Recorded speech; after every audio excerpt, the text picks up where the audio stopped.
मनीष सिसोदिया जिन पर आरोप है, एक ट्वीट यहां पर किया है और ट्वीट करके मनीष सिसोदिया दिल्ली के डिप्टी सीएम ने प्रधानमंत्री नरेंद्र मोदी पर निशाना साधा है। मोदी जी केजरीवाल जी से बहुत डरते हैं। ये मनीष सिसोदिया दिल्ली के उप मुख्यमंत्री का ट्वीट है। अभी हम पर और झूठे केस होंगे। मनीष सिसोदिया ने सीधे सीधे प्रधानमंत्री नरेंद्र मोदी को इसमें शामिल कर लिया है। कोई जेल केजरीवाल को नहीं रोक सकती और पलटवार बीजेपी ने तुरंत किया। जैसे ही डिप्टी सीएम मनीष सिसोदिया का ट्वीट आया, बीजेपी की तरफ से उसकी प्रतिक्रिया आ गई और केजरीवाल एक मंत्री जेल में, दूसरा जाने को तैयार है। दिल्ली के सांसद गौतम गंभीर ने पलटवार करते हुए तुरंत लिखा कि एक मंत्री दिल्ली सरकार का जेल में है और दूसरा जेल जाने के लिए तैयार है। जबरदस्त ठनी हुई है दिल्ली। आइए हम आपको सुनवाते हैं। अपने देश के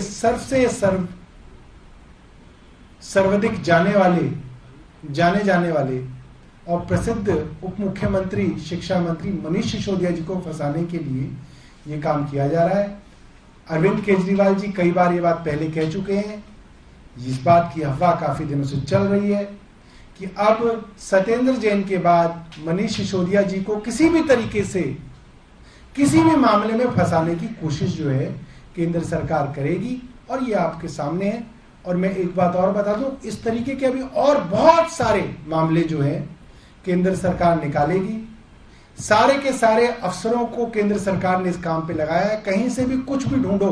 बोला है अभी आम आदमी पार्टी की सरकार कहाँ रही है अब तो ये ठेकेदारों की सरकार हो गई है।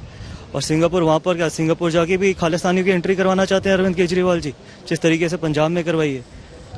जब कोविड के समय जब राशन की जरूरत थी तो कितने माइग्रेंट लेबर्स को दिल्ली से बाहर भगाया गया। उसके बाद जब ऑक्सीजन की कमी थी तो राजनीति करी। उस वक्त पे ठेके खोल के सिर्फ पैसे कमाने की कोशिश की जा रही थी और उस समय भी इनको पैसे कमाने की पड़ी थी जब देश को एक इंसानियत की जरूरत थी। तो ये आम आदमी पार्टी अब हटा के नाम अब ठेकेदार की सरकार कर देनी चाहिए, क्योंकि ठेके वालों की तो सरकार है ये।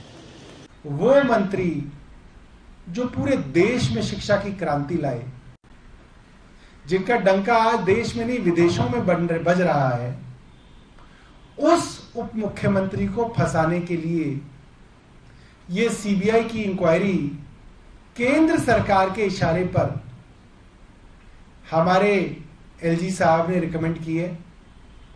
और बड़े शर्म की बात है कि हजारों करोड़ रुपए लूट के लोग विदेश चले गए। नीरव मोदी चले गए, ललित मोदी चले गए, विजय माल्या चले गए। केंद्र सरकार ने भगा दिया उन्हें। एक मंत्री जेल में, दूसरे जाने की तैयारी में, और तीसरा जो सिंगापुर जाना चाहता है वो खालिस्तानियों की एंट्री करवाना चाहता है। तो खालिस्तानी ठेकेदार ये अपने आप को दिल्ली का बेटा कहते थे कि जब कोविड के समय जब ठेके खोले थे, जब बड़ी बड़ी लंबी लाइनें लगाई थी, जब शराब बेच रहे थे, तो सिर्फ यही नीयत थी कि अपने जो लिकर माफिया है उसको किस तरीके से अनड्यू एडवांटेजेस दी जा सकती थी।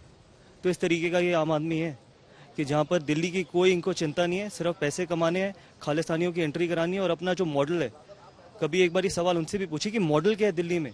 एक नया स्कूल, नया हॉस्पिटल, नया कॉलेज नहीं, एक जन रसोई नहीं, कोई इंफ्रास्ट्रक्चर पे डेवलपमेंट नहीं, कोई फ्लाईओवर नहीं। तो मॉडल क्या बताना चाहते हैं वहां पर? स्कूल की हालत जाके देखिए आप, हेल्थ इंफ्रास्ट्रक्चर की हालत जाके देखिए आप। तो सिंगापुर सिर्फ अपनी इमेज फिर से सुधारना चाहते हैं, फिर विज्ञापन देंगे, बड़े बड़े विज्ञापन लगाएंगे कि जी मैं सिंगापुर गया, मैंने दिल्ली का मॉडल बताया वहां पर। सच्ची दिल्ली का मॉडल एक ही है कि ठेकों की सरकार है।